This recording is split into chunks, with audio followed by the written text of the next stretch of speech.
He thought his store was just an ordinary place, but the floor collapsed, and he saw a stone door that no one was supposed to open. What was behind it changed everything. Subscribe and write in the comments which city you are watching from. Michael Donovan had never considered himself a man destined for anything unusual. His life unfolded within a tidy, predictable rhythm, shaped by the same routines that had defined his days for decades. His hardware store, which occupied a modest corner of Main Street, had been in his family for so long that it felt less like a business and more like an heirloom one of those sturdy, worn objects that carried the weight of several generations' fingerprints. Every morning at exactly 7, he arrived with his thermos of black coffee, unlocked the creaking front door, turned on the humming fluorescent lights, and breathed in the familiar mixture of sawdust, oil, and aging linoleum. In those moments, the store felt like an extension of him, steady, useful, and built to endure. The town around him was the kind of American place rarely shown on postcards and never included in travel guides, yet it held a quiet charm. Wide streets, old brick buildings, a diner with a neon sign that flickered in the evenings, a school built before half the residents had even been born. On weekends, neighbors greeted each other at the farmer's market. On weekdays, school buses groaned past his windows. Nothing moved too fast, nothing changed too suddenly. People liked it that way. Michael, now in his late 40s, fit seamlessly into this landscape. He had inherited the store from his father, who had inherited it from his own father. His father's portrait hung behind the register, a stern-looking man with a square jaw and the kind of gaze that suggested he had never once forgotten to pay a bill on time. Michael resembled him physically, a similar build, similar posture, but where his father had seemed carved from something harder and more unyielding, Michael carried himself with a quieter, more inward softness. The store had been his shelter after his father's death, and running it became a way to honor the man who had spent his life repairing other people's tools while never admitting he needed help himself. But as the years accumulated, so did the problems. Pipes rusted, flooring sagged. The wiring, ancient and temperamental, flickered during storms, as if protesting the passage of time. Money was always tight. Repairs were done only when absolutely necessary. He patched what he could, postponed what he couldn't, and told himself things would hold together a little longer. And so the days passed, steady, predictable, safe. On a late autumn afternoon, when the air outside held that particular crispness that made everything smell faintly of wood smoke, Michael heard an unfamiliar noise coming from the basement. He had always disliked going down there, not because it frightened him, but because it reminded him of how many invisible problems the building held. The basement was cramped and lined with exposed piping, some dating back to the store's earliest days. He suspected it would all need replacement someday, but someday always felt just out of reach. The noise, a soft, unsettling groan, came again. Michael sighed, set down the box of nails he'd been shelving, and grabbed his flashlight. If a pipe had cracked, he needed to at least assess the damage. The basement stairs protested beneath his weight, each step complaining more loudly than the last. The air grew colder as he descended, and the beam of his flashlight cast pale, trembling shadows along the concrete walls. He crouched beside the line of pipes on the far wall and inspected the joints. One section of the old wooden basement floor, added decades earlier to conceal uneven stone, looked warped, as though moisture had weakened it from below. Before he could kneel to examine it more closely, the board beneath his left foot gave a sudden, decisive crack. He grabbed the nearest pipe for balance, his heart lurching as his foot punched through the damaged wood into empty space. Dust erupted around him in a choking cloud. When he finally caught his breath and steadied himself, he peered through the jagged hole. At first, he expected to see more soil or stone. A crawl space, maybe, or a void left by erosion. But what he saw instead made his breath stall. Beneath the broken boards lay a rectangular patch of woodwork, far finer and more deliberate than anything in the basement. Instead of rough planks, nailed haphazardly across beams, these boards were laid with meticulous care, sealed along the edges, as if meant to conceal something important. The craftsmanship alone told him this was no accident of construction.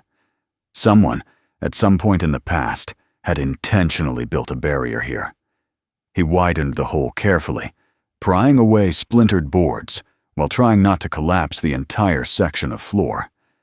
When enough wood had been removed to reveal the shape beneath, he recoiled slightly. An old wooden hatch lay before him, its edges fitted perfectly against a frame of stone.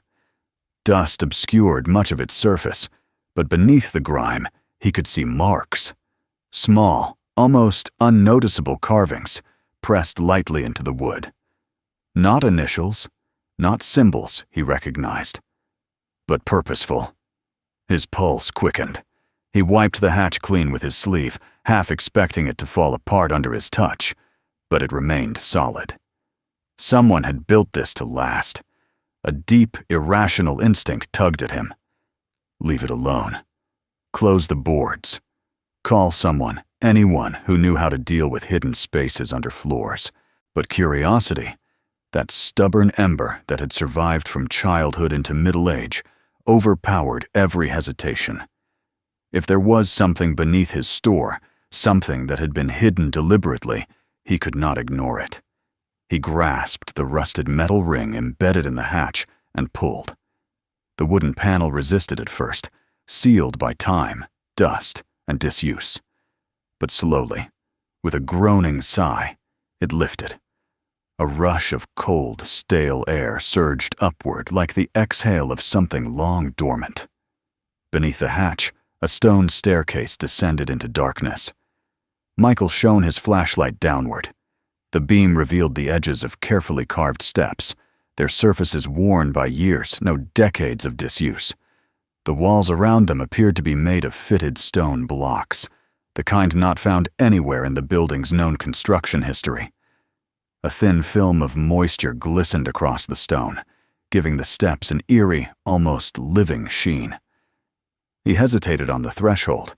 The air rising from the stairwell smelled of earth and something older, something he couldn't name. For a long moment, he stood there, trying to make sense of what he was seeing. There was no reasonable explanation for such a passage beneath his store. No contractor had mentioned it. No building record had hinted at it. It simply shouldn't exist. But it did. He lowered himself onto the first step. It held. The second creaked faintly. By the time he reached the fifth step, the light from the basement above had dimmed into a weak glow behind him, and the tunnel ahead seemed to swallow the beam of his flashlight hole. At the bottom of the staircase, the space opened into a narrow corridor. Its walls were lined with stones shaped by hand, each block carefully placed with the precision of an old craft. Wooden beams, thick and blackened with age, braced sections of the ceiling. He ran his hand along one of them and felt grooves left by antique tools, the marks of craftsmen who had lived long before his time. The corridor stretched forward, then split into two. Both directions dissolved into darkness. Dust coated the floor, undisturbed. No footprints, no debris, no sign of recent life. It was as though the entire place had been sealed off not merely for years, but for eras. His flashlight beam swept slowly along the right-hand passage and caught something massive tucked into the stone wall at the far end. He stepped toward it, the silence so complete he could hear his own breathing. When he reached the shape, he felt his pulse surge again, this time with the hollow thrill of discovery. It was a door. Not a wooden one like the hatch above, but a single slab of carved stone, towering, imposing, and utterly out of place beneath a small-town hardware store. The door's surface was covered in symbols, hundreds of them, arranged in a pattern that seemed at once deliberate and impossible to decipher. Some resembled crescent moons or constellations, others sharp geometric lines intersecting at strange angles. Still others looked like stylized birds, hands, or eyes. None formed a language he recognized. They felt older than any written alphabet he'd ever seen in school or books. He reached out and pressed his palm gently against the stone. It was cold, impossibly smooth, as though polished. The symbols carved into it did not feel like decorations, but like instructions, or warnings, or perhaps a story meant for someone who understood their meaning. Michael stepped back, overwhelmed. The staircase, the corridor, the stonework, the carvings. None of this belonged to the world he knew. None of it belonged beneath his store, beneath Main Street, beneath this quiet, unremarkable town. He stood there for what felt like a long time, the flashlight trembling faintly in his grip. Then he finally turned away from the door and began the slow ascent back toward the familiar world, toward the hum of fluorescent lights and the smell of sawdust. But each step he took felt heavier than the last, burdened by the realization that everything he thought he knew about his building, his family's business, and even his town had just shifted. When he emerged into the basement again, the air felt different, too thin, too bright. He closed the hatch carefully, but the weight of what lay beneath did not leave him. Even as he replaced the broken boards and wiped the dust from his clothes, the memory of the stone door lingered behind his eyes like an afterimage burned onto his mind. He locked up the store early that night. At home, he tried to distract himself, made dinner, watched part of a show, attempted to read, but nothing held. Every thought circled back to the same impossible place beneath his feet. The staircase, the corridor, the symbols, and the certainty that the story of his store, his family, and perhaps the entire town was far larger and far stranger than he had ever imagined. That night, long after he turned off the lamp and lay staring at the ceiling, Michael knew one thing with absolute clarity. Whatever was behind that door had been waiting a very long time, and he could not walk away from it now. Sleep escaped Michael Donovan that night, as if frightened off by the realization of what he had uncovered beneath his store. He lay awake long after midnight, replaying every detail of the hidden staircase and the tunnel's impossibly old stonework. The image of the carved symbols, etched into the towering stone door, glowed behind his closed eyes with unsettling clarity. By the time he finally drifted into a shallow rest, dawn was already pushing pale light through his curtains. When he rose, groggy and tense, he felt as though he were moving through the world from a distance, his mind still anchored in the darkness below. At the store that morning, nothing looked the same, although nothing had changed physically. The cash register hummed as usual. Customers wandered the aisles looking for screws or paint or a new hammer, and the smell of sawdust seemed no different than the day before. But Michael felt the basement beneath him like a second heartbeat, steady and inescapable. He caught himself glancing toward the door leading downstairs far more often than usual, unable to shake the sensation that he stood on the fragile crust of some slumbering creature. He tried briefly to dismiss everything he had seen as an elaborate prank or an abandoned part of a construction project that no one had bothered to record. But the age of the stonework, the carvings, the deliberate craftsmanship of the staircase, none of it had the slightest connection to the building's known history. The town had been founded in the mid-19th century. Nothing he saw belonged to that time. Nothing even belonged to the century before. The place felt older than any document, older than any family story, older than memory itself. Throughout the morning, he assisted customers mechanically, offering the usual polite nods and routine advice. But his mind was elsewhere. Every moment of quiet pushed him deeper into the questions that had bloomed overnight. Who had built the tunnels? Why were they hidden under his store? Why the symbols on the stone door? And why, more disturbingly, did they feel faintly familiar, as if echoing something lodged deep in his family's past? By midday, he realized he could not continue pretending. Something had been placed beneath his store for a reason, and he could no longer be satisfied with vague guesses. He needed answers. And answers, he knew, often began in the least exciting of places, the town records office. The afternoon sun was dipping low when he parked outside the aging brick building that housed the local archives. It stood next to the courthouse, a structure just as old, but far more dignified. While the archives looked like an afterthought, the kind of place few entered willingly. Inside, rows of filing cabinets stretched across the dim room, their metallic surfaces scratched and faded by decades of use. An elderly clerk sat behind a desk, her glasses perched on the edge of her nose, a stack of folders spread before her like a fortress. She barely glanced up when Michael approached, muttering something about budget cuts and disorganization. But she eventually pointed him toward a corner of the room where property records were stored. He sifted through countless binders and handwritten logs, squinting at faded ink and water-damaged pages. The oldest records dated back to the 1850s, when the store had been part of a developing trade district. He found references to the building's first construction, its transfer to a general merchant, the expansion under his grandfather, and its eventual inheritance by his father. But nowhere was there mention of a subterranean level, or tunnels, or anything resembling an elaborate stone structure. The building's foundation had always been described as typical for its time.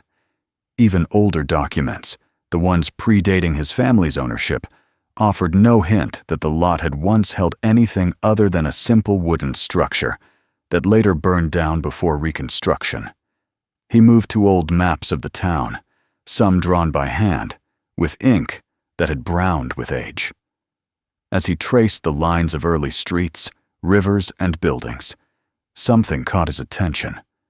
A thin dotted line stretched across the outskirts of the town, marked with a notation faded almost beyond recognition. It took several minutes before he could decipher the barely legible script. Underground passage suspected. Early abolitionist route. He felt a faint thrill at the discovery, yet the note was too vague, too speculative to explain what he had found. The abolitionist tunnels, built to hide and move those fleeing slavery, were known to exist in various parts of the state. But what lay beneath his store was far more elaborate than anything described in historical literature. Still, the idea planted itself firmly in his mind. Perhaps the tunnels had been used by abolitionists at some point, repurposed from an even older structure. Perhaps the stonework predated the Civil War entirely and had been adapted for their needs. But even that theory felt too narrow, too small for the vastness and complexity he had witnessed. With a stack of copied documents tucked under his arm, Michael left the archives at sunset. The evening breeze was cool and carried the scent of fallen leaves. The world above ground seemed deceptively normal, but the weight of what he had learned, or failed to learn, pressed on him with renewed urgency. At home, he spread the maps and documents across his kitchen table. He traced the lines again and again, searching for anything that might connect to the tunnels beneath his store. But as he worked, his attention kept circling back to a memory he had tried to ignore. The medallion kept in a small wooden box in his dresser drawer. A family keepsake from his grandfather, it bore symbols he had always assumed were decorative or obscurely cultural. He had never given it more than a passing glance. But now, with the memory of the carved symbols on the stone door fresh in his mind, he realized with a chill that the designs were not merely similar, they were nearly identical. He rose with sudden resolve and retrieved the box from his bedroom.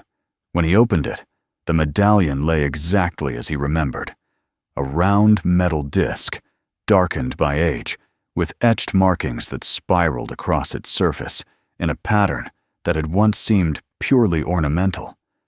But seen again, through the lens of his discovery, the markings took on a new significance.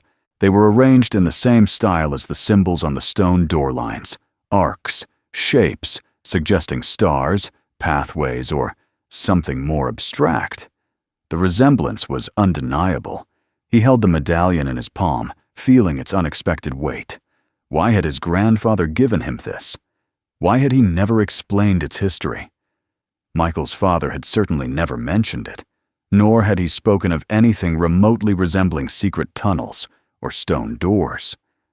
Indeed, his father had been a man of practical concerns, not mysteries. But his grandfather, yes, his grandfather had been different. A man fond of old books, historical records, tales whispered among the elders of the town. A man who sometimes paused too long when telling a story, as though deciding how much truth to reveal. Could his grandfather have known about the tunnels? Could his family have been connected to them somehow? And if so, why keep such knowledge secret? Why not pass down the truth? The more he stared at the medallion, the more certain he became that it was not simply an heirloom. It was a clue, perhaps even a key. He barely slept that night, and when dawn came again, he made no attempt to resist the pull, drawing him back to the basement. By mid-morning, he had closed the store for unexpected maintenance, ignoring the surprised looks of early customers. He descended into the basement with a flashlight, a rope, and the medallion. He pushed aside the boards he had replaced the day before, reopened the hatch, and breathed in the cold, stale air rising from below. It no longer frightened him. Instead, it felt strangely welcoming, as though acknowledging his return. He descended the staircase again, this time more confidently. His flashlight swept across the stone corridor, across the beams, across the dust. The silence was complete, undisturbed. As he approached the massive stone door once more, the symbols carved into its surface seemed almost to shimmer under the beam's glimmering arc. He stepped close and studied the carvings with new eyes, comparing each segment to the patterns on the medallion. The similarity was not merely aesthetic. The symbols seemed arranged in clusters that corresponded directly to those on the medallion. The cluster's orientation, the angles, even the spacing it was all deliberate.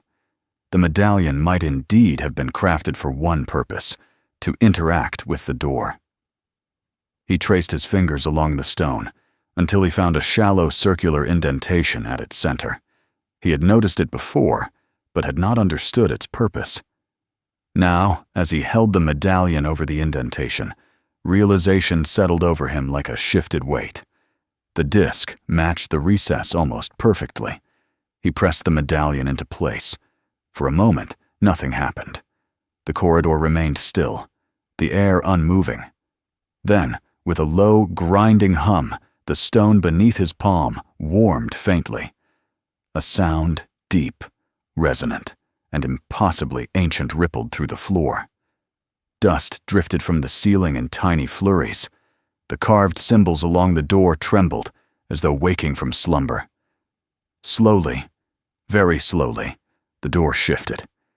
The grinding of stone against stone filled the tunnel. Michael stepped back as the colossal slab moved inward along hidden tracks, revealing a dark chamber beyond. Cold air rushed outward, carrying with it a smell of earth, time, and something else. Something faintly metallic, like the ghost of old blood or forgotten machinery. He raised his flashlight and stepped inside. The chamber was smaller than he expected, just wide enough for a few people to stand side by side. Yet despite its size, it felt vast, like standing at the center of an ancient memory. Shelves carved into the stone walls held objects that seemed to belong to different centuries. A cloth satchel rested on one shelf, its fabric brittle with age. Newspapers from a long-forgotten era lay folded neatly on another. A tin box, dented but intact, held bundles of letters tied with faded string. There were even children's drawings, preserved carefully, their lines sketched in chalk and crude crayons. He moved slowly, reverently, afraid to disturb anything. Every item whispered of lives lived in fear or in hope of people who had hidden here, who had sought safety in this underground refuge. The chamber was a sanctuary, built and maintained across generations. On one wall, dimly illuminated by his flashlight, he saw something that made him inhale sharply. Words carved into the stone. The script was uneven, its language archaic, yet decipherable. It spoke of protection, of sanctuary, of a passage meant to shelter those fleeing danger. It spoke of a network built by the first settlers, expanded by abolitionists, and later used by families seeking safety during wars and economic hardship. It was a story not just of survival, but of community, a hidden artery of compassion running silently beneath the town.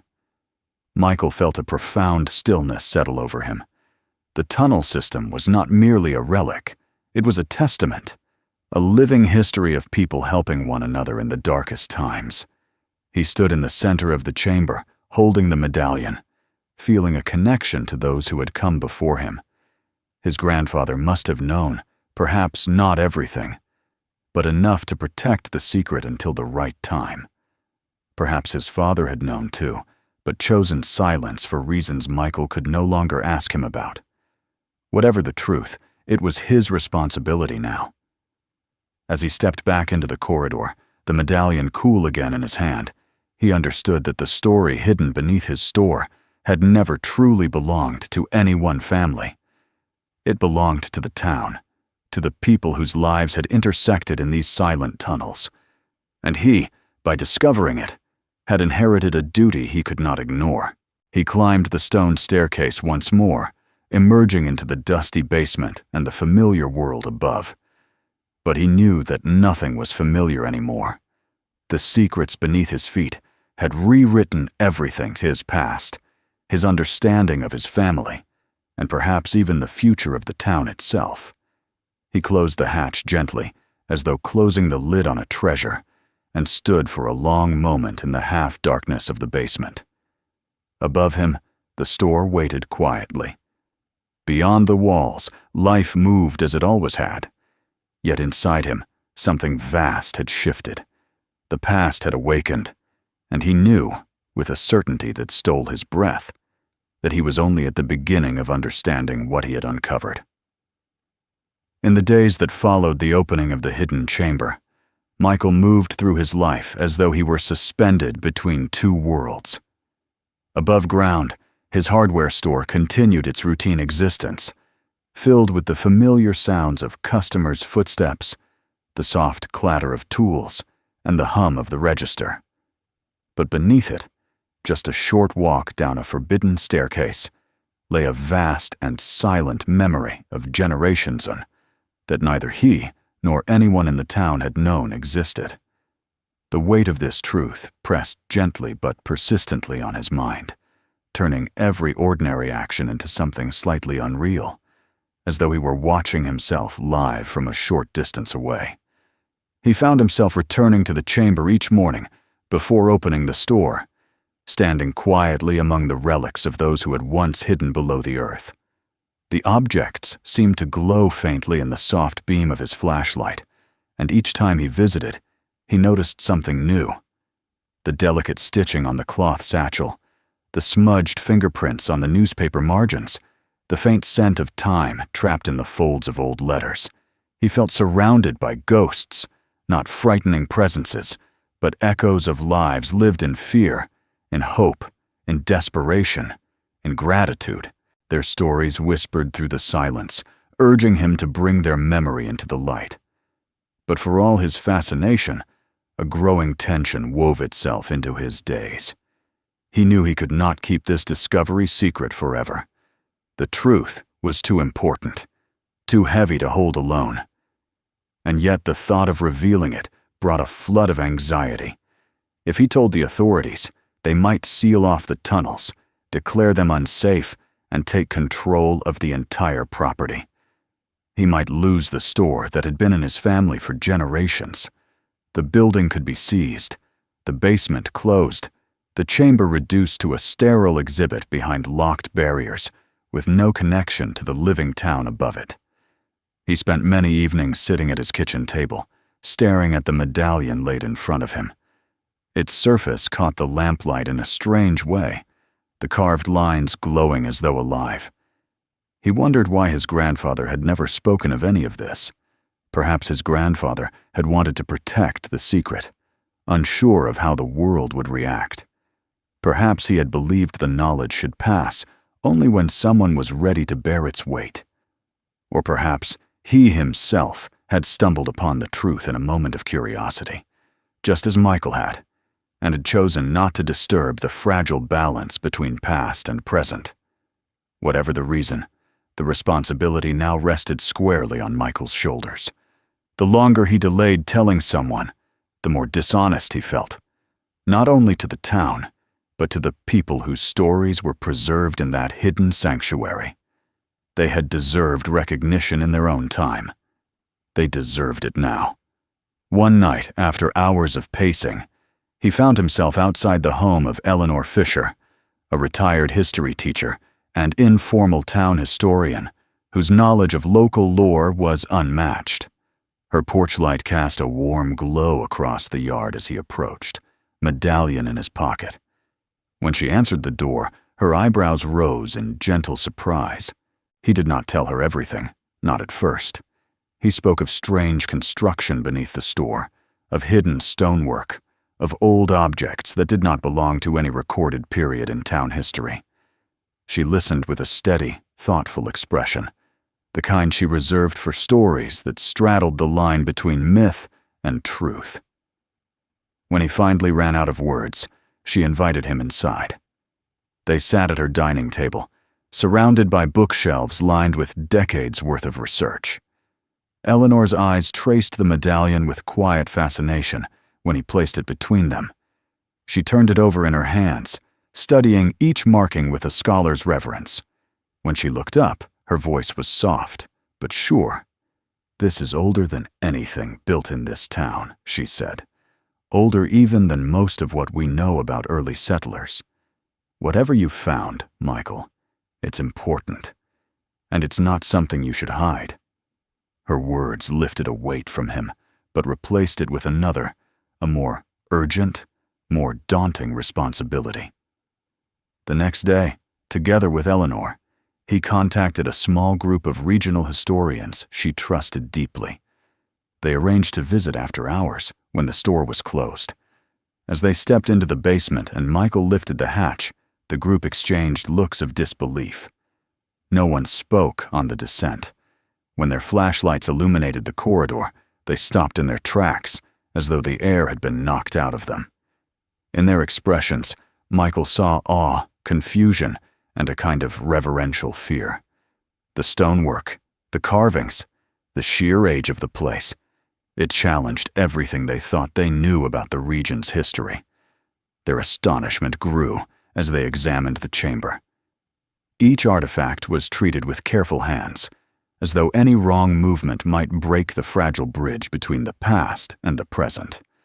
They photographed the walls, sketched the markings, and murmured among themselves in hushed tones. One historian wiped tears from her eyes as she read one of the preserved letters, written by someone who had hidden here in terror during a violent conflict long past. Before leaving, they gathered in the corridor and faced Michael with expressions of deep gratitude. They assured him the site would be studied with respect, preserved properly, and shared with the community, not commandeered by distant authorities, but handled by people who understood the delicate thread of history running beneath the town. For the first time since the discovery, Michael felt a surge of hope. News of the tunnels spread slowly at first, shared only with a few trusted town officials and community leaders. But once they saw the significance of the chamber, once they understood the depth of history beneath their feet, they reacted not with suspicion or fear, but with wonder. A sense of collective pride began to emerge, mingled with a solemn recognition of the pain and courage of those who had passed through the hidden sanctuary. Plans were drawn to stabilize the tunnels and ensure visitor safety. Volunteers offered their time to help clean debris, repair weakened beams, and carefully document each item found. Eleanor organized a committee to begin transforming the chamber into a small museum, a place where the story of those who had sought refuge across decades and circumstances could finally be told. Michael watched the process unfold with a strange mixture of humility and amazement. His store had always felt like a static part of his life, an inheritance he had accepted without much thought. But now it had become something far greater, a link between eras, a beacon of history, a space where the courage and resilience of unknown individuals could be honored. Customers began to speak of the discovery with reverence. School teachers brought their students to peer down the hatch from a safe distance. Families asked when the tunnels would be open for educational tours. It was as though the town itself had awakened from a long slumber. Through it all, Michael felt a quiet transformation taking place within him. He no longer moved through his days, as though they were predetermined lines of a familiar script. The world seemed wider, deeper. His family's past felt richer, filled with connections he was only beginning to untangle. Most profoundly, he felt closer to his grandfather, a man he had admired but never fully understood. Perhaps his grandfather had carried this knowledge too, in his own quiet way. Perhaps he had hoped Michael would be the one to bring it into the light. One evening, weeks after the discovery, the chamber was finally ready for its first small gathering. Members of the Historical Society, town officials, and community volunteers stood at the entrance, their faces illuminated by a series of carefully placed lanterns. Eleanor gave a short, heartfelt speech about the importance of remembering the hidden chapters of the past, about honoring the struggles and triumphs of those who had found shelter beneath the town. Her voice trembled once, then steadied, carrying the weight of generations. When she finished, all eyes turned to Michael. He felt warmth rise in his chest as he stepped forward. He spoke not with the polished tone of a public speaker, but with the sincerity of a man who had been profoundly changed. He described the moment the floor had given way, the first glimpse of the stone steps, the awe he felt at the sight of the carvings. He spoke of the medallion and how it had linked him to the door, to the past, and to his family.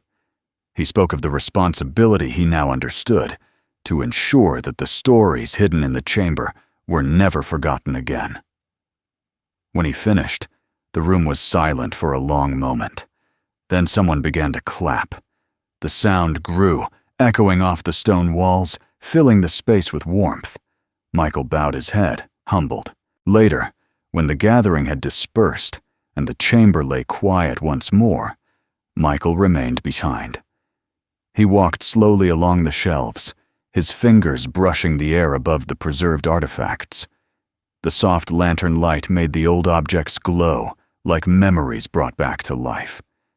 He felt the presence of those who had once sheltered here, the mothers, the children, the weary travelers, the frightened hearts. And he felt connected to all of them in a way he could not express. He approached the door to the corridor and paused, the medallion resting in his hand. It no longer felt like a mystery or a burden. It felt like a promise kept. As he climbed the staircase and emerged into the basement, a gentle calm settled over him. The store above was dark and quiet, but instead of feeling empty, it felt full of stories, full of history, full of meaning. He walked upstairs and stood at the front window, looking out at the quiet street bathed in moonlight. The town felt different now, as though its roots ran deeper than anyone had ever imagined. Michael understood that the past did not stay buried forever. When the time was right, it rose, asking not to be feared, but to be remembered. He locked the store, stepped outside, and breathed in the cool night air. The future felt wide and open, shaped not only by the mysteries he had uncovered, but by the community that had embraced them. And as he walked home under the stars, he felt lighter than he had in years, carrying with him the knowledge that he had brought light into a place that had waited in silence for generations. The story beneath his feet had finally emerged into the world above, and in doing so, it had changed everything. If you want more stories like this, subscribe to the channel. Watch the next videos, explore the others on the channel, and share this one with someone who might need it.